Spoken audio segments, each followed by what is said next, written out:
The day before the wedding, my girlfriend's hotel check-in information was sent to my phone. I didn't make a scene or argue. I stayed at home, waiting for her to come back and give me an explanation. But not long after, her childhood friend posted an update on WeChat, a photo of the two of them lying close together on a hotel bed. Intimate and unmistakable. The caption read, "If I'm going to lose you tomorrow, then at least let me truly have you today." Chapter 1. I caught her red-handed booking a hotel room with someone else. Carolina didn't offer a single word of explanation about it. She only sent me a message saying, "I'm ready. I'll be waiting for you tomorrow." When I saw that message, bitterness surged up from the bottom of my heart. What exactly was I to her? A second-best choice?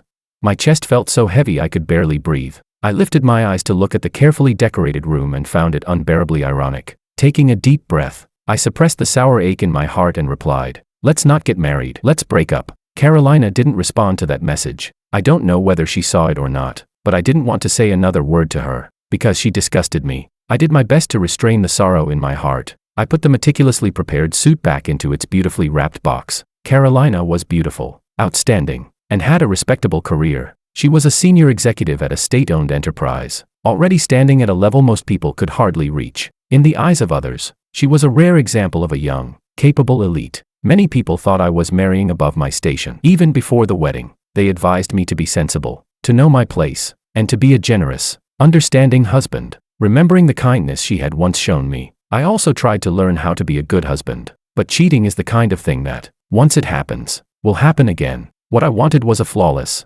beautiful marriage, not a life strewn with wreckage. This was something I simply could not tolerate. Apart from my mother and my closest brother, no one knew about my wedding. So after making up my mind to break up, I sent them messages to inform them in advance. My mother was utterly shocked and kept urging me to think it over carefully and not act on impulse. It wasn't until I told her the reason that she fell silent. After a long while, she finally said, "All right, as long as you don't regret it, I'll support you." After taking care of all that, I cleaned up the carefully arranged marital home bit by bit. The wedding was cancelled, so there was no need to keep the wedding house. Once everything was done, I turned off my phone and went straight to sleep. As for what would happen next, I didn't care. But by noon the next day, I heard persistent knocking coming from outside the door. I deliberately pretended not to be home and let them keep knocking. When Carolina did something like that, she should have expected a day like this to come, just when I thought the farce was finally over, and life could return to normal. Carolina came to see me. Chapter 2. Her beautiful face was etched with obvious exhaustion, her clear eyes fixed on me without blinking. "Daniel, have you made enough trouble?" Her normally crisp voice carried a trace of hoarseness. I snapped back to my senses and looked at her coldly. "From what position are you questioning me right now?" "Daniel, stop making a scene. I'm really exhausted lately." Her tone softened, as if she were backing down. Yet even so, she still didn't explain why they had checked into a hotel together that day. I let out a cold laugh. Shuttling between two men, how could she not be tired? What does that have anything to do with me? I didn't want to keep going in circles with her. I stepped past her, intending to leave, but she grabbed my wrist. The moment her warm palm touched me, like a startled bird, I violently shook her hand off and glared at her in fury. "Don't touch me." Carolina's body trembled slightly as she looked at me in surprise. Her lips parted, as if she wanted to say something. "Carolina, if you don't want things to get ugly, then stop coming to see me, Daniel." Her tone grew heavier, tinged with displeasure. "You left me alone at the wedding venue and let everyone laugh at me. I'm already exhausted dealing with all of this. What exactly do you want from me? Can't you just sit down and talk properly with me?" "Talk about what?" "Talk about what you did after checking into a hotel with someone else." "Sorry, I'm not interested in your sex life." Carolina's dark eyes were pitch black, her expression so gloomy it seemed water could drip from it. Her voice turned icy. "Dirty-minded people see everything as dirty." "Yes, I'm dirty. I'm not worthy of someone as pure and upright as you." "Isn't that perfect then? Without me, you can find someone who is worthy of you." A chilling light flickered in her eyes. She seemed to be forcibly suppressing the anger in her heart. After a long, heavy breath, she said, "Daniel, whatever it is, let's go back and talk. My parents are still at home waiting for you to come eat." At the mention of her parents, guilt flickered through me. Carolina's parents were nothing like her. Her father was kind and easygoing. Her mother gentle and beautiful. They treated me very well, never shortchanging me in the slightest. Sometimes they even treated me better than they treated Carolina. Perhaps they believed that relationships should be reciprocal. They treated me well, and I would treat Carolina well in return. And just as they expected, I was endlessly tolerant of Carolina.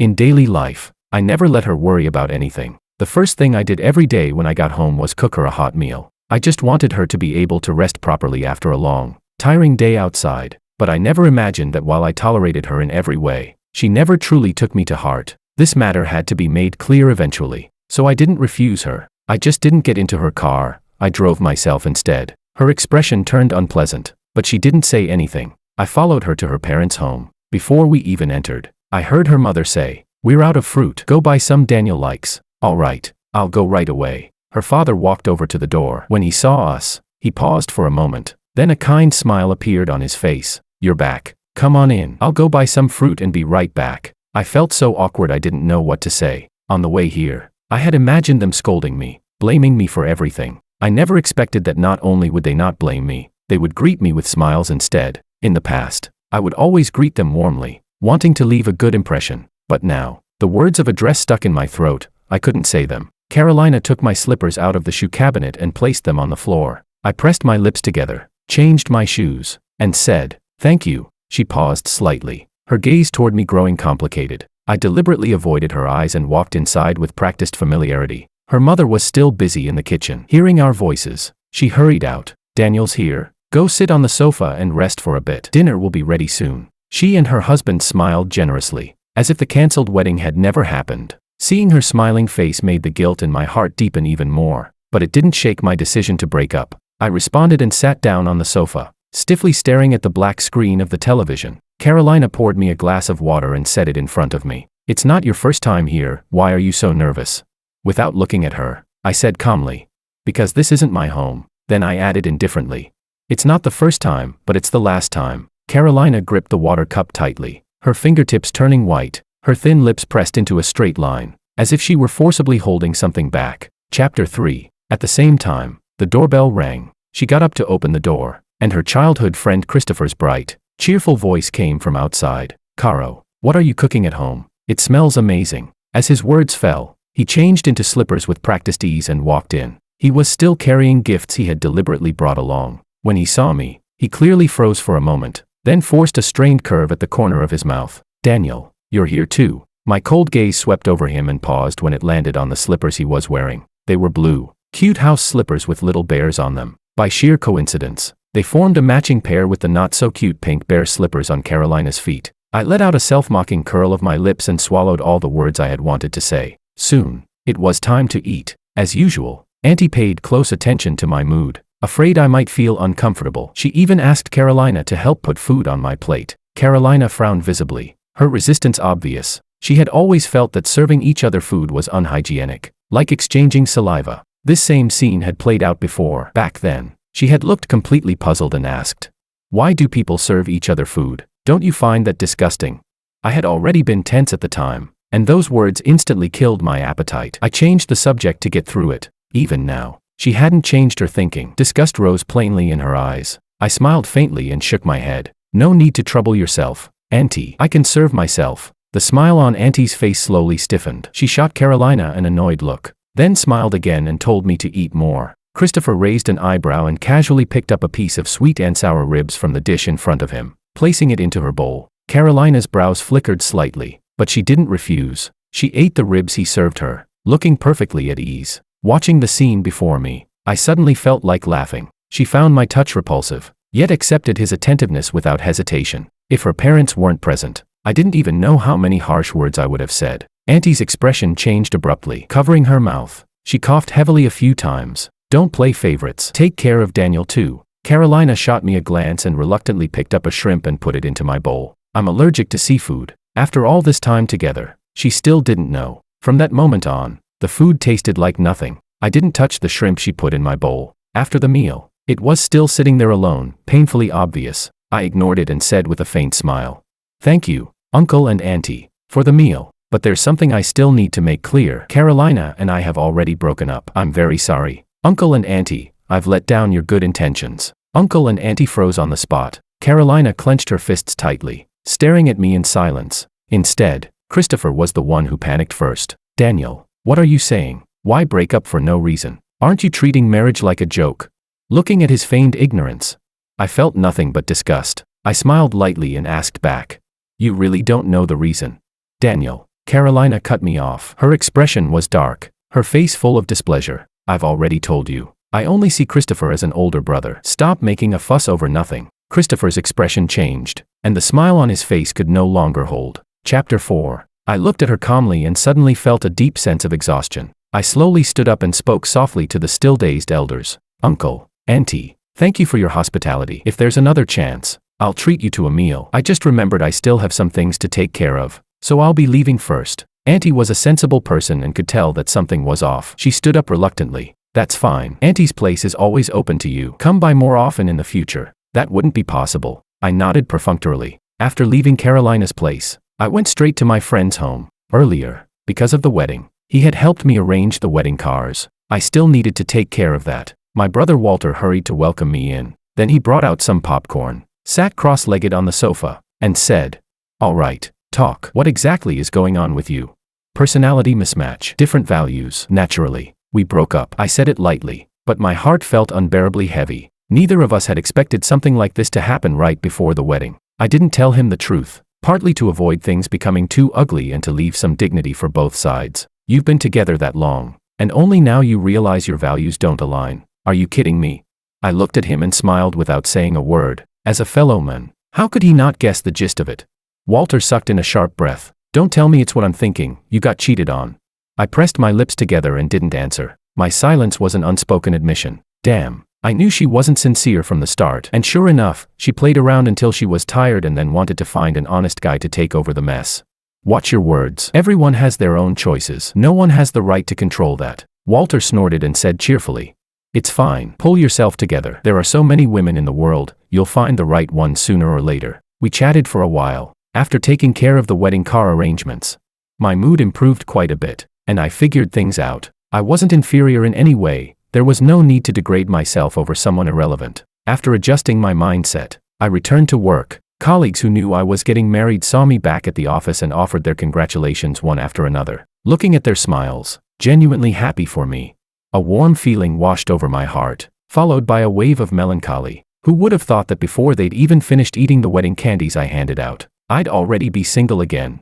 Daniel, next you and your wife won't be trying for a baby, right? When that happens, you'll definitely take leave to accompany her during childbirth. Everyone knows the manager position is practically yours. If you choose family at this time, it won't be worth it. During lunch break, the colleague next to me rolled his chair over and whispered. I had indeed been troubled by this before, reluctant to give up a promotion that was within reach, yet unwilling to abandon the small family I had just built. But now, my dilemma had resolved itself effortlessly. No need to worry. I won't be making plans like that in the next few years.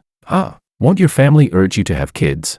I smiled calmly. No one has the right to interfere in my life. Whatever it is, it should follow its natural course. The colleague froze for a moment, then gave me a thumbs up. You're really clear-headed, but you're right. Life is our own. No one has the right to point fingers at it. Bitterness welled up inside me. If I were truly that clear-headed, I wouldn't have had to reach this point before turning back. After that, I shifted all my focus to work and deliberately avoided anything related to Carolina. Only then did I realize, when you truly want to avoid someone, it's actually that easy. 4 or 5 consecutive days, I didn't see Carolina. Just when I thought she had finally given up, she showed up at my door. I was carrying groceries I'd just bought. When I stepped out of the elevator, I saw a tall, graceful figure standing by my door. Carolina was holding a bouquet of vivid red roses. Her beautiful, delicate face carried an innate sense of superiority, impossible to ignore. I walked toward the door coldly, intending to unlock it. Daniel, let's talk. What's left for us to talk about? I glanced at her indifferently. Move aside. I'm going home. What happened before was my fault. I came to apologize.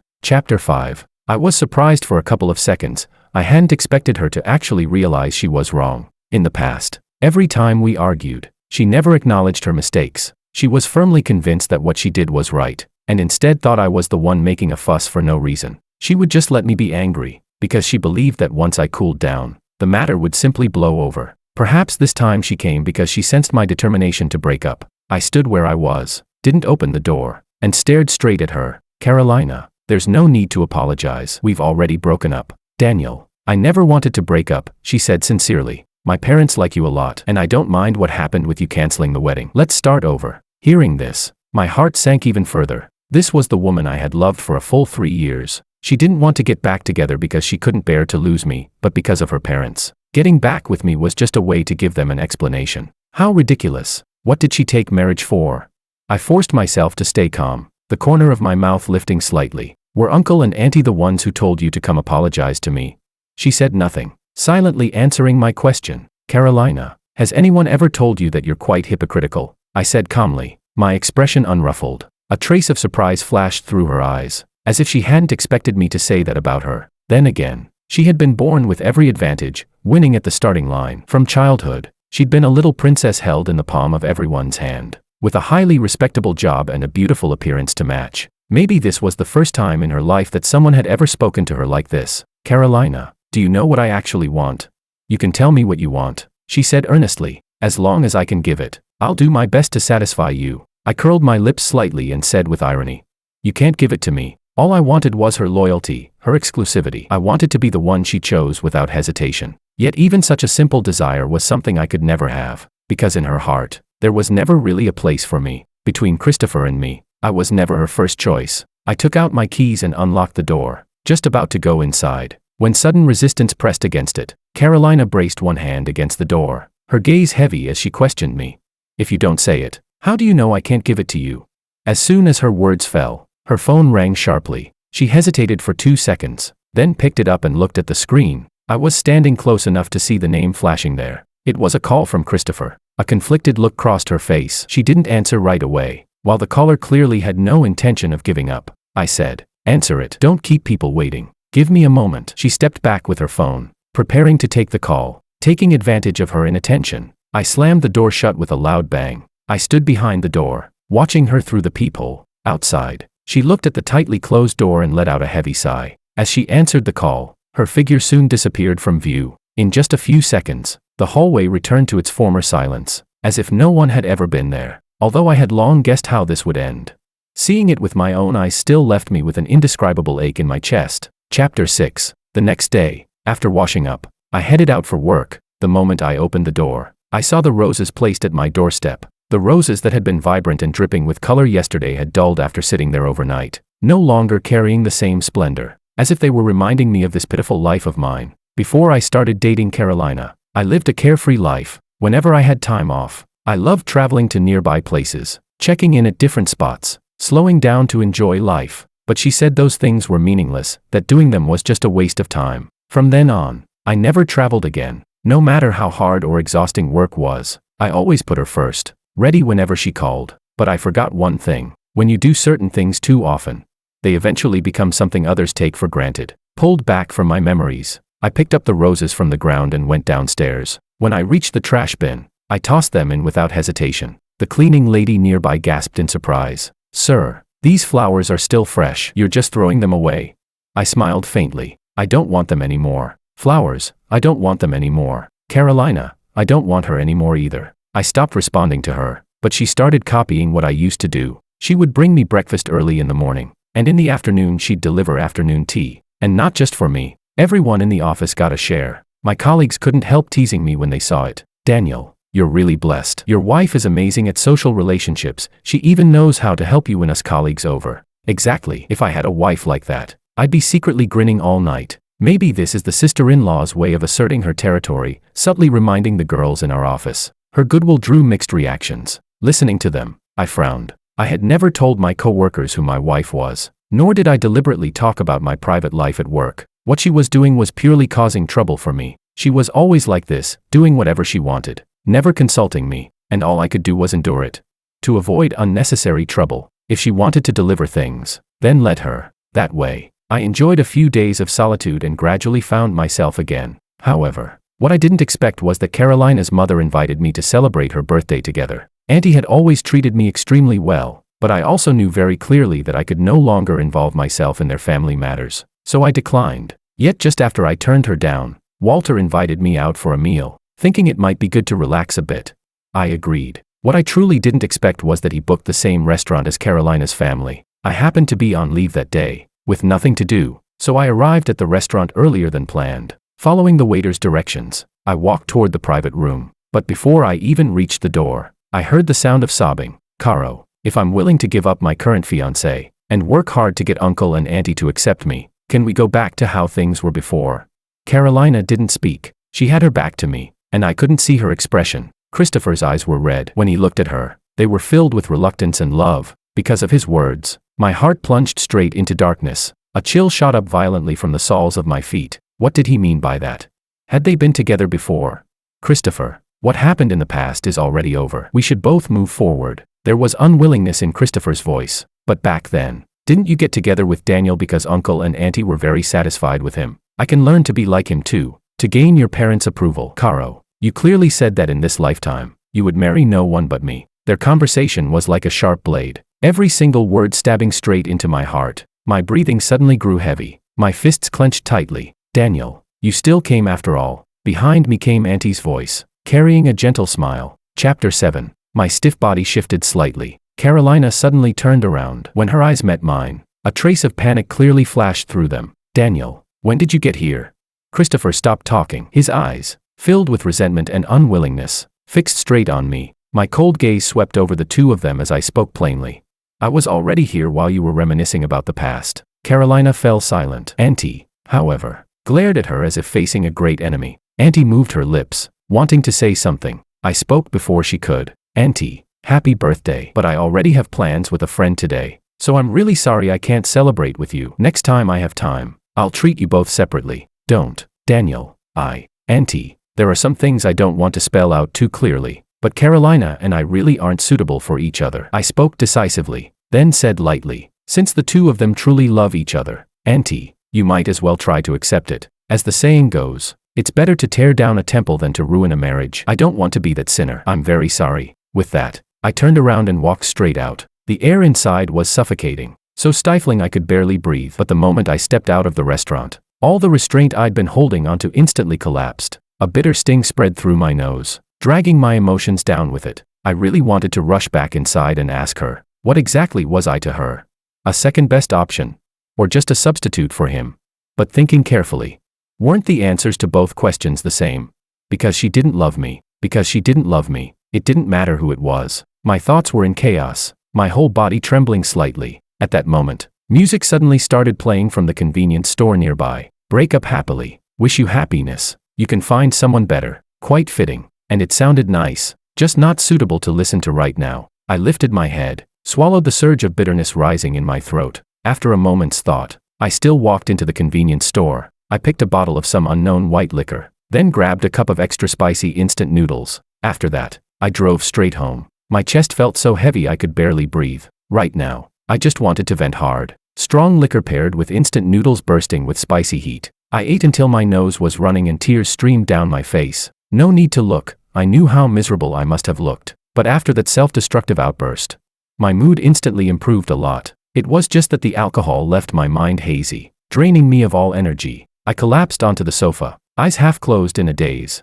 Just then, Walter suddenly called. I answered, and his loud, careless voice immediately came through the phone. Daniel, what the hell? Did you get lost? Why aren't you here yet? The girls and I have been waiting almost an hour. I'm not free. I'm not coming. When I said that, my voice was dull and muffled. Walter reacted immediately and said earnestly, the best cure for heartbreak is starting another relationship to shift your focus. Come on, man. Work hard. I'll help you get over it as soon as possible. I looked helpless and told him my plans going forward. I don't have the mindset to date right now. I just want to focus on my career. I'll talk about relationships after my work is more stable. He wanted to continue on that topic, but I quickly brushed it off with work as an excuse. My mom really suffered a lot in her life after meeting my dad. Chapter 8. Before I turned 18, my father wavered back and forth between two women. He couldn't let go of his first love, yet he was unwilling to give up our family. In the end, he tormented himself and nearly drove my mother mad. It wasn't until the year I turned 18 that he finally made up his mind and abandoned our family. He took all the movable money from the house and left my mother and me destitute,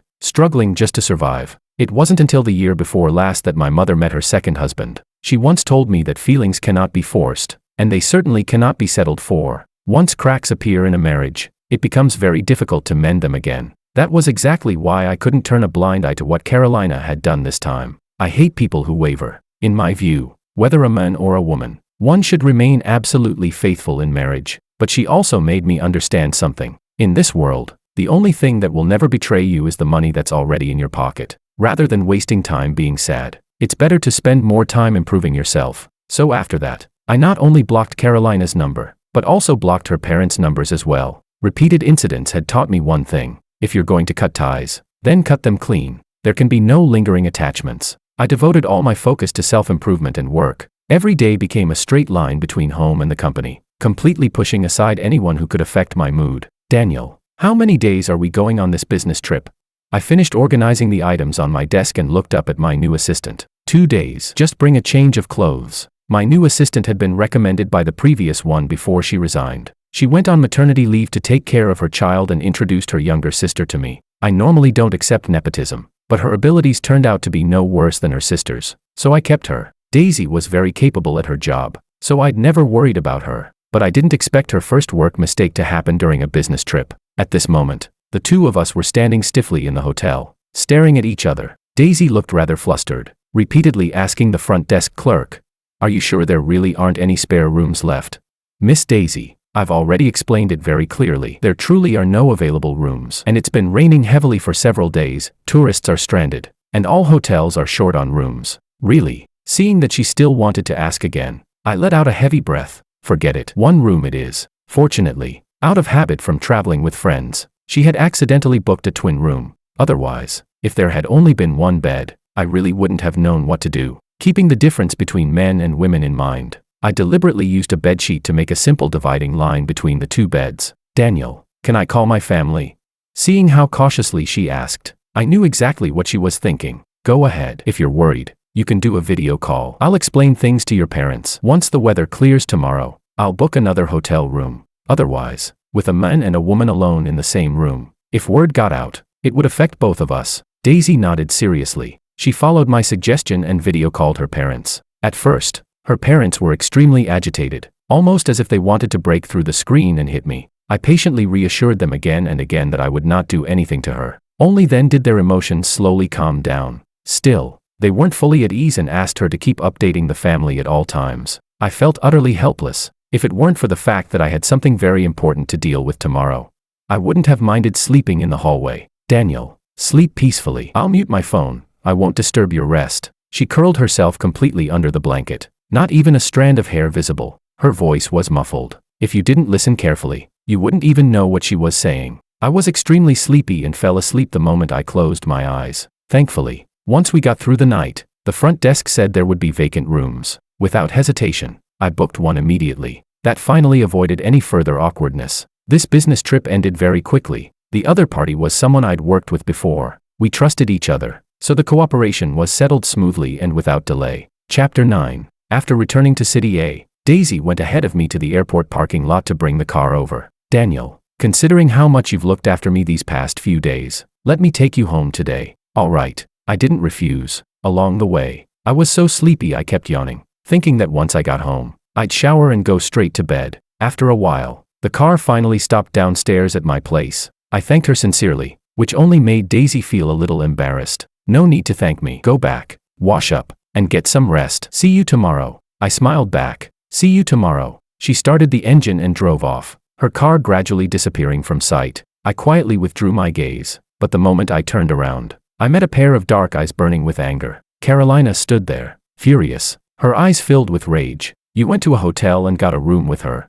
Her angry voice trembled slightly, more like disbelief than anything else. Looking at her livid expression, I immediately understood whose doing this was. During this business trip, the only person I had mentioned that awkward night to was Walter. I composed myself and replied indifferently, "What does that have to do with you?" She sucked in a sharp breath and looked at me with a wounded expression. "Are you doing this to get back at me?"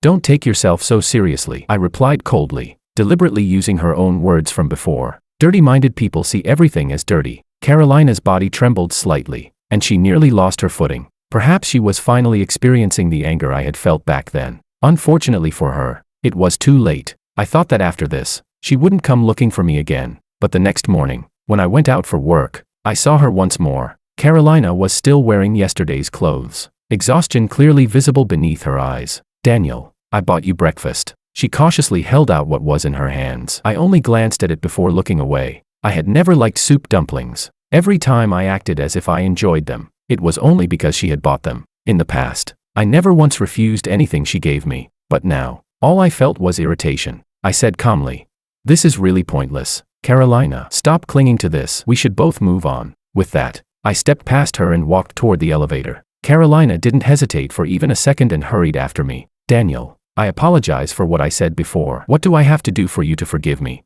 Inside the cramped elevator, her urgent voice echoed in my ears. I looked at the tightly closed elevator doors ahead, my heart utterly calm. So this was what it felt like, to truly let go. Carolina, do you know what I'm thinking right now? She paused for 2 seconds. What?